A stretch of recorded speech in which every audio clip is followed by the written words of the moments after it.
గారు సర్పంచులు ఎంపీటీసీలు కూడా ఆయా గ్రామాలకు సంబంధిస్తున్నాం.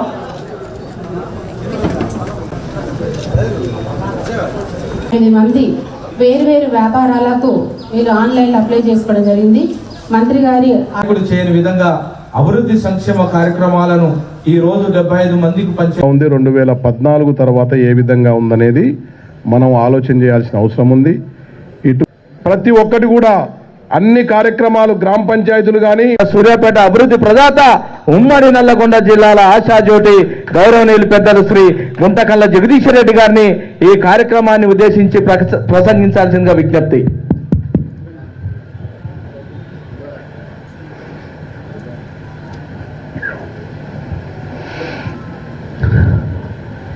షెడ్యూల్ కులాల సేవా సహకార సంఘం నుంచి ఈరోజు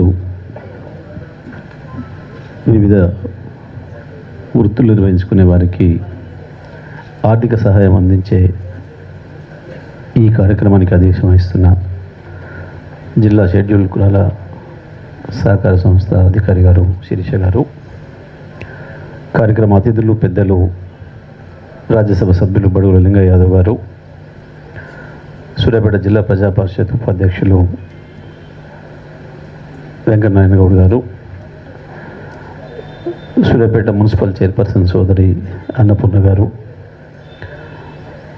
గౌరవ సహకారం అందుకోవడానికి వచ్చిన అక్క చెల్లెళ్ళు, అన్నదమ్ముళ్ళు, మీడియా మిత్రులందరికీ నా నమస్కారాలు. సరే, విషయాలన్నీ మీ ముందున్నాయి. తెలంగాణ రాష్ట్రం ఏర్పడే ముందు మనం ఎట్లా ఉంటుంది, తెలంగాణ రాష్ట్రం వచ్చిన తర్వాత ఏం మార్పు వచ్చిందో మనందరికీ తెలుసు. వచ్చిన మార్పు మొత్తం అన్నీ చేసేసింది. ఇప్పుడు ఇక్కడనే స్వర్గం అయిపోయిందని మేమేం అనడం లేదు, ఇంకా చేయవలసింది ఉంది. కానీ ఒక మార్పుకు శ్రీకారం మొదలైంది. ఆకలి లేని స్థితి నుంచి, ఆకలి నుంచి, దరిద్రం నుంచి, ఆత్మహత్యల నుంచి బయటపడ్డాం. ఇవాళ భారతదేశంలో ఒక్క పూట అన్నంతోనే 35% మంది పైగా ప్రజలు పడుకుంటున్నారు. రోజుకు ఒక పూట తిని ఇంకొక పూట మంచినీళ్ళతోని పడుకుంటున్నారు. కానీ తెలంగాణ రాష్ట్రంలో మాత్రం ప్రజలందరూ 2 పూటల తిండి తినే అవకాశం కల్పించింది కేసీఆర్ గారి పరిపాలన 8 ఏళ్ళలో. తెలంగాణ రాష్ట్రం వస్తే ఏమొచ్చింది, కేసీఆర్ పరిపాలన ఏమిచ్చింది అంటే ఒక విషయాన్ని ధైర్యంగా చెప్పగలం మేము. కేసీఆర్ పరిపాలన తెలంగాణ రాష్ట్రం నుంచి ఆకలి దారిద్ర్యాలని, ఆత్మహత్యల్ని పారదొలింది. ఈరోజు ఒక్క మనిషి కూడా ఈ పూట భోజనానికి లేక నేను అన్నం తినకుండా పడుకున్నా అని చెప్పగలిగిన మనిషి లేకుండా చేసింది కేసీఆర్ పరిపాలన. ఇవాళ తీసుకొస్తే తప్ప అది నరాలు జీర్ణించుకుపోయినా దాన్ని మార్చడం అంత సాధ్యమైంది కాదు, అంత తొందరతో అయ్యేది కాదు. ఇవాళ ముఖ్యమంత్రి గారు ఆ ఉద్యమానికి శ్రీకారం చుట్టి తెలంగాణ రాష్ట్రాన్ని సాధించడానికి ఎట్లయితే 14 సంవత్సరాలు ఉద్యమం చేసి రాష్ట్రాన్ని సాధించి తెచ్చిన రాష్ట్రంలో ప్రజలు ఏ రకమైన కలలు కన్నారో వాటిని మించి ప్రజలు ఊహించిన దానికంటే, ఆ ప్రజలు ఆశించిన దానికంటే అద్భుతమైన పరిపాలన అందించి భారతదేశాన్ని ఇట్లా మార్చవచ్చు, అట్టడుగు వర్గాలుగా ఉండి సమాజ అభివృద్ధిలో భాగస్వాములై ఫలితాల్లో భాగం లేకుండా దూరంగా ఉన్న దళిత సామాజిక వర్గాన్ని తప్పకుండా ముందుకు తీసుకురావాల్సిన అవసరం, సమాజంలో సరైన గౌరవం కల్పించాల్సిన అవసరం ఉంది. అందరం ఒకటే, పుట్టిన వాళ్ళం అందరం ఒకటే భూమి మీద, అందరం సమానంగా గౌరవించబడాలి, అందరం సమానంగా బ్రతకాలి అని చెప్పి ఒక నూతనమైన సమాజాన్ని నిర్మించాలంటే ఆర్థిక అసమానతలు కూడా తొలగించాలని, ఆర్థిక అవకాశాలు కూడా దళితులకు కల్పించాలని, దాని కొరకు ప్రభుత్వం నుంచే ఒక విప్లవం ప్రారంభం కావాలని చెప్పి ఒక గొప్ప ఉద్దేశంతో ప్రారంభించబడిందే ఇవాళ దళిత బంధు పథకం.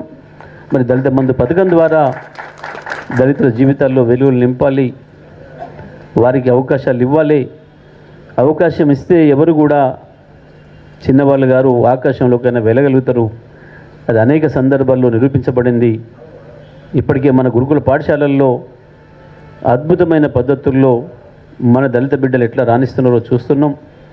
అందుకే వాళ్ళకి చేతనైన పని, వాళ్ళకి ఇష్టమైన పని, వాళ్ళు ఏది చేసుకోగలిగితే ఆ పనిలో వాళ్లకు అవకాశాలు కల్పించబడాలని చెప్పి ఎటువంటి ఆటంకాలు లేకుండా, బ్యాంకులతోని పంచాయతీ లేకుండా, ఎవరో వచ్చి జమానతులు ఇచ్చే అవసరం లేకుండా ప్రభుత్వం నుంచి వచ్చే ప్రతి రూపాయి చక్కగా కూడా లబ్ధిదారులకి అందాలని చెప్పి ఏర్పాటు చేసింది ఒక ముఖ్యమంత్రి కేసీఆర్ గారే ఈ దేశంలో అని చెప్పి మనందరికీ కూడా తెలుసు.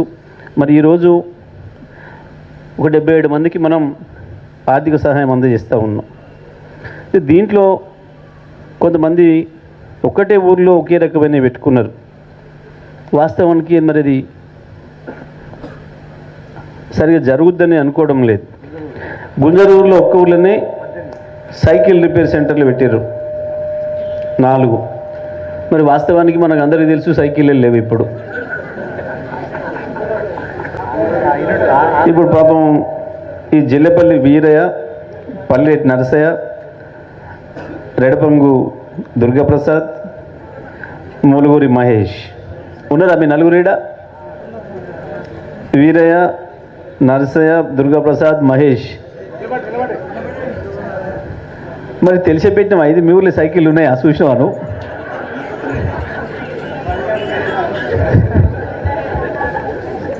ఒక సైకిల్ పట్టుకొని మీరు 4 డొక్కులు ఇప్పాలి.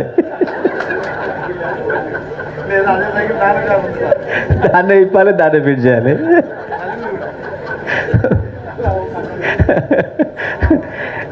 అయితే సరే వచ్చినాయి, మీకు చక్కగా చెక్కులు ఇస్తున్నాం. సరే డైరీ ఫామ్ పెట్టిన వాళ్ళు మంచిగా సంతోషం, ఆడోళ్ళే మంచిగా పెట్టుకురు. ములుగురు వెంకటమ్మ ఉందా? వెంకటమ్మ ఉన్నావా? మరియమ్మ, బలరాం మరియమ్మ, మొలుగురి పద్మ, కలకుట్ల రేణుక, మొలుగురి మైసయ్య. సరే మీరు డైరీ ఫార్మ్స్ పెట్టుకుని సంతోషం. ఏమైనా కొంచెం భూమి ఉందా? కొద్దిగా ఉందా? లేదు. మరి బర్రె కొనుక్కొచ్చి చేస్తారా? పాలు వెండి పోస్తారా సెంటర్కి? మీ ఊర్లో పాల సెంటర్ ఉందా? ఓకే, కొనుక్కొచ్చుకోండి, పోసుకోండి మంచిగా.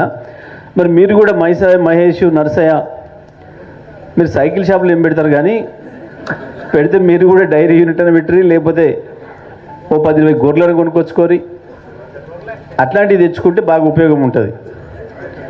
గొర్రెలు, మేకలు కష్టం లేదు. ఇప్పుడు మేకలు తిరగటానికి జాగ లేదు, మనం పెట్టిన చెట్లే తింటాయి. మేకలు నువ్వు కూడా కొనుక్కొచ్చావు, నేను జైలు పంపుతా.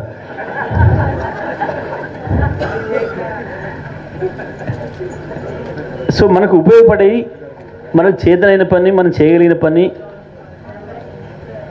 చేయాలి.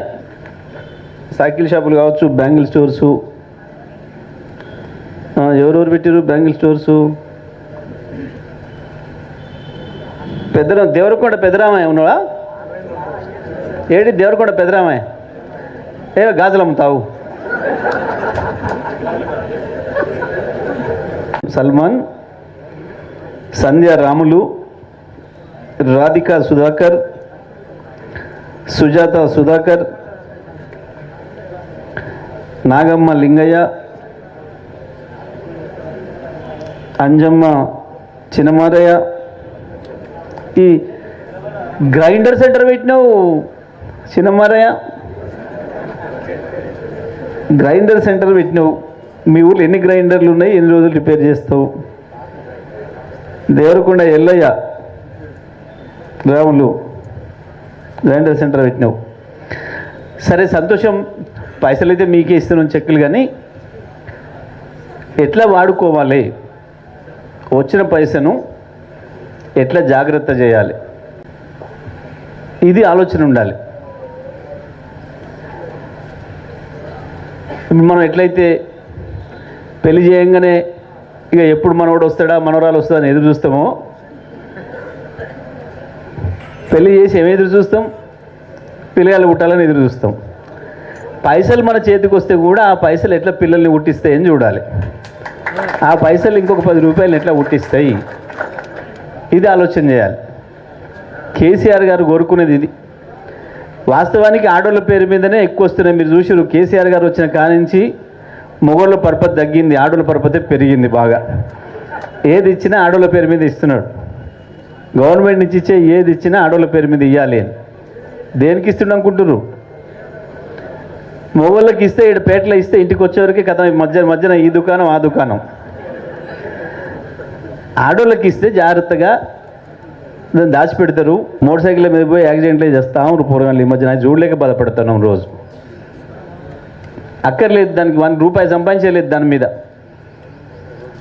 ఉత్తనే అమ్మాయిల్ని ఇబ్బంది పెట్టుడు, అది వేసుకొని తిరగొచ్చుడు, దానికి ఒక పెట్రోల్ దండగా ఇంకో సెల్ ఫోన్ కావాలి, మళ్ళీ ఫోన్ చేసుకొని పోవడానికి.